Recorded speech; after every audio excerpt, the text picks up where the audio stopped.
Untuk itu semua menteri, kepala lembaga, Panglima TNI Kapolri,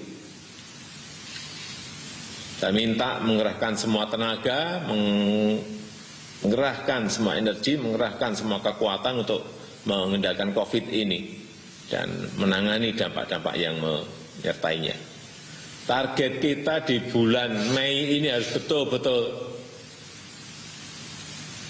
tercapai sesuai target yang kita berikan, yaitu kurvanya sudah harus turun.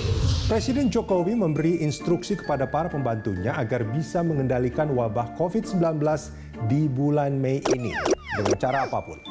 Mudah-mudahan ini bukan gimmick, tetapi instruksi yang jelas dan tegas. Itu disampaikan pada sidang Kabinet Paripurna 6 Mei kemarin. Barangkali Pak Presiden menyadari betul bahwa di masyarakat tak semua orang patuh dan disiplin terhadap peraturan, apalagi sekedar imbauan. Disuruh jaga jarak, malah ada yang berkumpul. Disuruh tinggal di rumah, malah berseliweran di jalan. Disuruh pakai masker, ada yang lupa atau bahkan merasa tak perlu. Di sebuah pasar di Halmahera, ketika akses menuju pasar dibatasi demi mengurangi kerumunan, malah diprotes warga.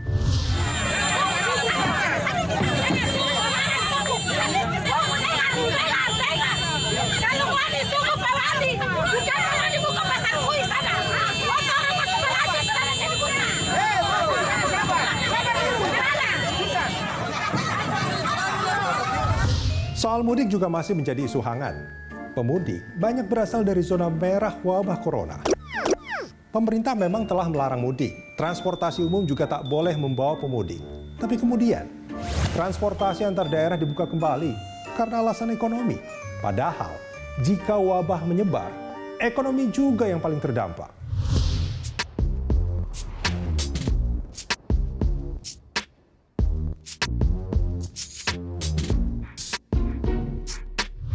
Menurut lembaga Our World in Data, jumlah tes swab COVID-19 yang dilakukan di Indonesia baru mencapai 83 ribuan per 3 Mei kemarin. Artinya, belum mencapai 0,1% dari jumlah penduduk Indonesia. Secara persentase, jauh dibanding negara tetangga. Padahal, hasil tes itu bisa menjadi tolak ukur untuk mengetahui penyebaran wabah dan menjadi dasar kebijakan penanganannya. Saya ingin mengingatkan bahwa fokus kerja yang paling utama sekarang ini tetap pada mengendalikan COVID secepat-cepatnya, menurunkan secepat-cepatnya. Saya melihat negara yang akan menjadi pemenang adalah negara yang berhasil mengatasi COVID.